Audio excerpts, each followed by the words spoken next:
Hi channel, welcome back to our channel Manavarma vlogs. అందరికీ ఒక చిన్న రిక్వెస్ట్ అండి. ఇప్పటి వరకు ఎవరైనా మన ఛానల్ని సబ్స్క్రైబ్ చేసుకోకుండా ఉంటే కనుక so please do subscribe to my channel Manavarma vlogs. మీరు మన ఛానల్ని సబ్స్క్రైబ్ చేసుకోవడం వల్ల మరింత మందికి మన వీడియోస్ అనేది రికమెండ్ అవుతాయండి. సో అందుకని చెప్పేసి సబ్స్క్రైబ్ చేసుకొని పక్కనే కూడా బెల్ ఐకాన్ అనేది ఉంటుంది, దాన్ని కూడా వెంటనే ప్రెస్ చేసేసేయండి. లేకుండా ప్రెస్ చేయడం వల్ల మేము వెంటనే వీడియోస్ పోస్ట్ చేసిన వెంటనే మీ మొబైల్లో నోటిఫికేషన్ ద్వారా మీరైతే చూడడానికి అయితే అవకాశం ఉంటుంది. మరి ఇంకెందుకు ఆలస్యం, మనం వీడియోలోకి అయితే వెళ్ళిపోదాం. సో ఇవాళ సాటర్డే అని చెప్పేసి మేమైతే ఇంట్లో సాంబార్ పెట్టేసుకున్నామండి. చాలా ఈజీగా, చాలా సింపుల్గా, చాలా టేస్టీగా ఉండే సాంబార్ అనమాట.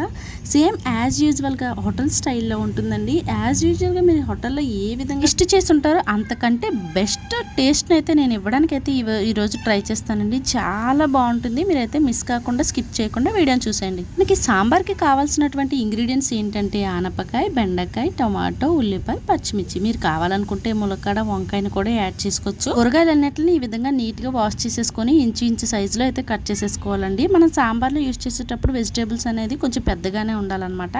తర్వాత వచ్చేసి ఒక గ్లాసు కందిపప్పును అయితే ఈ విధంగా కడిగి స్టవ్ పైన పెట్టేసుకొని ఒక గ్లాస్ వాటర్ని యాడ్ చేసేసుకొని కొద్దిగా అందులో ఆయిల్ అయితే యాడ్ చేసుకుంటే మన కందిపప్పు అనేది మెత్తగా ఉడుకుతుందండి. తర్వాత వచ్చేసి మనం వెజిటేబుల్ అన్నిటిని కూడా ఉడకపెట్టేసుకోవాలి. మేమైతే సాంబార్ని ఈ విధంగానే ప్రిపేర్ చేస్తాము. ముందుగా ఒక బాండి పెట్టేసుకొని అందులోకి ఆనపకాయ ముక్కలు, బెండకాయ ముక్కలు, టమాటా, పచ్చిమిర్చి మొత్తాన్ని కూడా యాడ్ చేసేసుకొని పసుపు, ఉప్పు వేసి వీటిని అయితే బాగా బాయిల్ అవ్వనివ్వాలన్నమాట. వెజిటేబుల్స్ అనేవి బాగా మెత్తగా బాయిల్ అవ్వకూడదండి. ఒక 50% వరకు బాయిల్ అయితే సరిపోతుంది అనమాట. ఎందుకంటే సాంబార్ని ఈ విధంగా ప్రిపేర్ చేసుకుంటేనే టేస్ట్ చాలా బాగుంటుందండి. సో తర్వాత వచ్చేసి మన పప్పు కూడా ఆల్రెడీ ఉడికిపోతూ వచ్చింది. ఉడికిపోయిన పప్పును కూడా మెదిపేసుకుని రెడీగా పక్కన పెట్టేసుకోవాలి. తర్వాత సాంబార్ ముక్కలు కూడా చూస్తున్నారు కదా, ఈ విధంగా తెరులుతూ ఉంటుంది. ఓన్లీ 50% వరకు బాయిల్ అయితే సరిపోతుందండి. మీరు ముక్కని చెక్ చేసుకోవచ్చు కూడా, ఉడికింది లేదో అనేది కూడా ఈ విధంగా చెక్ చేసేసుకుంటే 50% అయితే ఉడికిపోతుంది. తర్వాత వచ్చేసి మనకు పప్పు కూడా ఆల్రెడీ ఉడికిపోయిందండి. పప్పును కూడా చూడొచ్చు ఎంత మెత్తగా. ఇలా చేతితో పట్టుకుని పప్పు గుత్తో స్మాష్ చేసి పక్కన పెట్టేసుకోవాలి. తర్వాత మనం అయితే ముందుగా ఇప్పుడు తాలింపులను అయితే రెడీ చేసి పెట్టేసుకుందాం. 2 పెద్ద సైజు ఎండుమిర్చి, కొద్దిగా మెంతులు, జీలకర్ర, కొద్దిగా ఎల్లుల్లిపాయ, కొద్దిగా కరివేపాకు, కొద్దిగా కొత్తిమీరని అయితే రెడీగా చేసి పెట్టేసుకోవాలండి.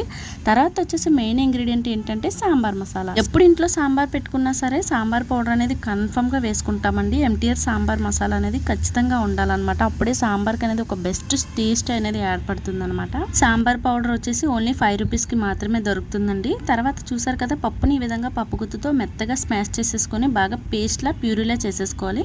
మీరు కావాలనుకుంటే మిక్సీలో వేసేసుకోవచ్చు. నేనైతే పప్పు గుత్తుతో మెరిపేసుకున్నాను. తర్వాత వచ్చేసి ఉసిరికాయ సైజ్ అంత చింతపండుని ఇలాగ ఒక బౌల్లో వేసేసుకొని ఒక గ్లాస్ వాటర్ వేసి బాగా నానబెట్టేసుకొని పక్కన పెట్టేసుకోవాలి. మనమైతే సాంబార్ ఏ గిన్నెలో అయితే ప్రిపేర్ చేద్దాం అనుకుంటున్నామో ఆ బాండిని పెట్టేసుకొని ఇందులో 2 స్పూన్స్ ఆఫ్ ఆయిల్ అయితే యాడ్ చేసుకోవాలండి. ఆయిల్ అనేది ఎక్కువైపోతే బాగుండదు అనమాట. మన చారుని ఏ విధంగా తాలింపు అదే విధంగా ఆయిల్ కూడా యాడ్ చేసేసుకుంటే సరిపోతుంది. ముందుగా అయితే ఎల్లుల్లిపాయలు అయితే యాడ్ చేసేసుకోవాలండి. ఎల్లుల్లిపాయలు అయితే మెదిపేసుకుని వేసుకోండి. ఎందుకంటే డైరెక్ట్ గుడ్లుగా వేసుంటే ఆయిల్ అనేది పైకి తూలిపోతుంది అనమాట. ఎల్లుల్లిపాయలు అనేది పచ్చివాసన అనేది పోయేంత వరకు ఆయిల్లో బాగా ఫ్రై అవ్వనివ్వాలండి. తర్వాత ఎండుమిర్చి, జీలకర్ర, కరివేపాకు, కొత్తిమీర అన్నిటిని కూడా యాడ్ చేసేసుకొని గోల్డెన్ బ్రౌన్ కలర్ వచ్చేంత వరకు ఇందులో ఉన్నటువంటి పచ్చివాసన అనేది పోయి తాలింపు అనేది బాగా రావాలన్నమాట. తాలింపు ఎంత బాగుంటే మనకు సాంబార్ అనేది కూడా అంత బాగుంటుందండి. హై ఫ్లేమ్లో పెట్టుకుని మాత్రమే బాగా టాస్ చేసుకుంటూ తాలింపులు అనేది వేగనివ్వాలి.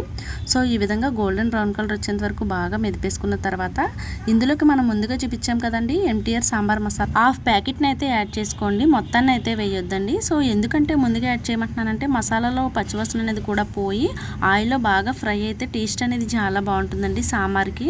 తర్వాత వచ్చేసి మనం ఆల్రెడీ వెజిటేబుల్స్ అన్ని బాయిల్ చేసి పెట్టుకున్నాం కదండి. బాయిల్ చేసి పెట్టుకున్న వాటర్తో సహా మొత్తాన్ని కూడా ఇందులో యాడ్ చేసేసుకోవాలి. తర్వాత మనం పప్పు గుత్తుతో ఆల్రెడీ మెదిపి పెట్టుకున్న కందిపప్పు మొత్తాన్ని కూడా ఇందులో యాడ్ చేసేసుకొని ఒకసారి ఇలా బాగా కలుపుకోవాలన్నమాట, గడ్డలు అనేది లేకుండా. ఎందుకంటే పప్పు వేసిన వెంటనే అడుగు పట్టే ఛాన్స్ అనేది ఉంటుందండి. బాగా కలిపేసుకున్న తర్వాత 2 స్పూన్స్ ఆఫ్ రాక్ సాల్ట్ అయితే యాడ్ చేసుకోండి. రాక్ సాల్ట్ యాడ్ చేయడం వల్ల టేస్ట్ అనేది చాలా బాగుంటుందండి సాంబార్కి. సాల్ట్ కన్నా టేస్ట్ అనేది ఎక్కువ రాక్ సాల్ట్కే ఉంటుంది. తర్వాత వచ్చేసి 1 స్పూన్ కారాన్ని కూడా యాడ్ చేసేసుకుని మనం ఆల్రెడీ నానబెట్టి పెట్టుకున్న చింతపండు రసాన్ని కూడా తీసేసుకుని ఇందులోకి యాడ్ చేసేసుకోవాలి. ఇప్పుడు నేను చూపించే ఈ సాంబార్ అయితే మినిమం ఖచ్చితంగా 10 మెంబర్స్కి అయితే ఈజీగా సరిపోతుందండి. మీరు అంతకంటే ఎక్కువగా కావాలనుకుంటే కనుక చింతపండు రసాన్ని ఎక్కువగా యాడ్ చేసుకుంటే సరిపోతుంది. తర్వాత అయితే ఒక పెద్ద సైజు బెల్లం ముక్కను కూడా స్మాష్ చేసి వేసుకోండి. మేమైతే డైరెక్ట్గా వేసేసాము, ఎందుకంటే ఆల్రెడీ సాంబార్ అయితే బాయిల్ అవుతుంది కదా, ఆల్రెడీ కరిగిపోతుంది అనమాట బెల్లం అనేది.